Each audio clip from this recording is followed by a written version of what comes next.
আসসালামু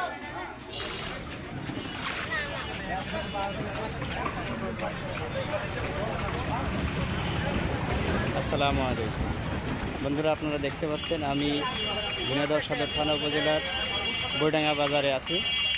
এখানে প্রচুর পরিমাণে মাছ আসে, এখনও অবশ্য বাজার শুরু হচ্ছে, এখনও মাছ এসে পৌঁছায়নি। আপনারা দেখতে পাচ্ছেন তাপালগুলো খালি আছে, একটু পরেই সব এসে যাবে। এখানে আপনারা আসবেন, আমাদের এই বাজারের মাছ দেখতে পাচ্ছেন, বড় বড় মাছ আছে। দেখেন এদিকেও আছে, দেখতে পাচ্ছেন মাছের কী অবস্থা। এখানে সব ধরনের মাছ পাবেন আপনারা। এই যে আমার এক বড় ভাই, তিনি বেচতেছেন। দেখুন এখানে সব ধরনের মাছ আছে। না, মাছ তাজা আছে, মাছ মরবে না, মাছ মরবে না, মাছ মরবে না। এগুলো খালি, আপনারা দেখতে পাচ্ছেন এগুলো খালি। দেখেন এখানে আরও আছে কাতল, মির্গে, পাঙ্গাস, সব ধরনের মাছ পাবেন। এখানে হাওড় বাওড় বিল ঝিল সব জায়গা থেকেই মাছ আসে, দেখতে পাচ্ছেন। এই তো ভাই, হ্যাঁ মাছ দেখছি ভাই, মাছ দেখছি এবং দেখাবো। এই যে আমার এই ভাই বলতেছে মাছ দেখেন, আপনারা এখানে আসবেন এবং সুলভ মূল্যে মাছ পাবেন। দেশি মাছ, এখানে বিল ঝিল হাওড় বাওড় সব জায়গা থেকে মাছ আসে, দেখতে পাচ্ছেন আপনারা।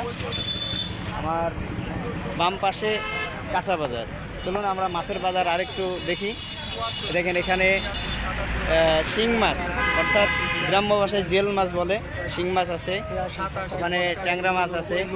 হ্যাঁ, এ দেখেন এক ভাই মাছ কিনতেছে, উনি টাকা দিয়ে দিছে অবশ্য, দেখছেন আপনারা সবাই। এ দেখেন এখানে আরও আছে মাছ, জীবিত মাছ, টাটকা মাছ। ইলিশ মাছের বাজারও আছে, এই দেখুন।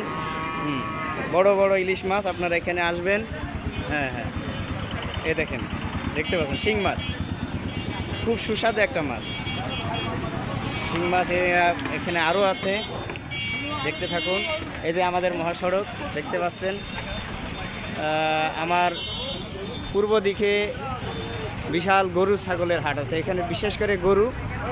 আর এদিকে আপনার উত্তর দিকে আছে ছাগলের বাজার। এখানে দেখতে পাচ্ছেন পাংশা মাছ, সবেমাত্র বাজারটা শুরু হয়েছে, দেখতে পাচ্ছেন।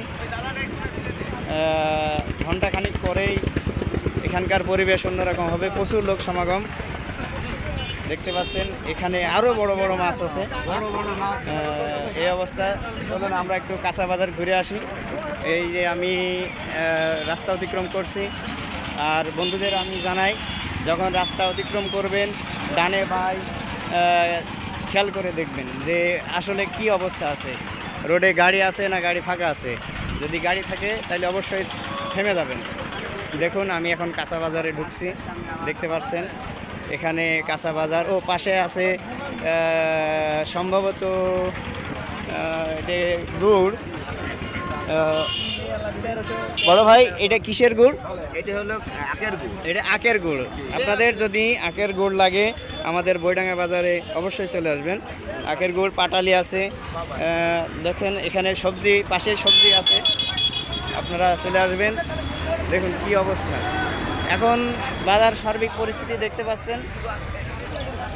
হ্যাঁ, আপনারা বাজার পরিস্থিতি দেখতে পাচ্ছেন। আমার এক ভাই আমার ভিডিও করা দেখে হাসতেছে, দোয়া করবেন আমার ভাই যেন সব সবজি আজকে ভালো ভালো বেঁচে ইফতারের আগে বাসায় যে ইফতারি হবে। ভাই হবে ভাই, পাবলিকের পকেটে টাকা নাই।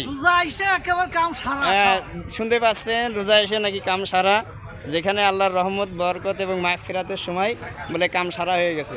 এই গ্রামের ভাষা আপনারা কিছু মনে করবেন না। বড় বড় টমেটো দেখেন, টাটকা। হ্যাঁ, বাগুন তুলছে, আমার চাচা বলছে বাগুন তোলো, বাগুন চাচার বাগুন।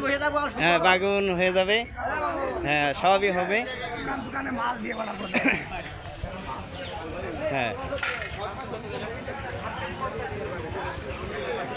দেখতে পাচ্ছেন এখানে ইফতারের কিছু পরিবেশন চলছে। হ্যাঁ, আমার এক চাচা বলছে একটা চপের দাম নাকি 40 টাকা। তো যাই হোক, চাচা এটা মজা করে করতেছে। দেখেন এখানে পেঁয়াজি তৈরি হচ্ছে। হ্যাঁ, আমার এই মিয়া ভাই বলছে আর কিছু বললাম না। তো যাই হোক, 40 টাকা। দেখছেন কাঁচা বাজারের পরিস্থিতি। দাম এখন অবশ্য আমি জিজ্ঞেস করিনি। চাচা পেঁপে কত করে? পেঁপে 30 টাকা কেজি। ও আচ্ছা আচ্ছা। বেগুন এখানে আরেকজন নাই। দেখছেন কাঁচা বাজারের চিত্রটা। চাচা আপনার সজনের ডাটা কত করে? চাচা ডাটা কত করে? সজনের ডাটা জালি? ও উনি বলতে পারছেন না, উনি রোজায় আছে। দেখতে পাচ্ছেন পরিস্থিতি কি। আমি আর এক ভাইয়ের কাছে যাব। ডাটার কি অবস্থা ভাই? আমাদের এটা ডাটাটার দাম কত ভাই? 200 টাকা কেজি। আপনারা দেখছেন আমার এক মেয়ে ভাই বলছে 200 টাকা কেজি। বন্ধুরা আপনি দেখুন কি অবস্থা। এখানে পানের বাজার আশেপাশে আছে। এখানে কিছু মুদি সামগ্রী বিক্রি হচ্ছে। অবশ্য বাজার পরিস্থিতি যা দেখে বুঝলাম সাধারণ ক্রেতাদের ভিতরে একটা আতঙ্ক বিরাজ করছে। তো যাই হোক বন্ধুরা, আমার এই ভিডিওটি যদি ভালো লেগে থাকে আপনারা অবশ্যই লাইক কমেন্ট শেয়ার করে জানাবেন। ধন্যবাদ। আসসালামু আলাইকুম।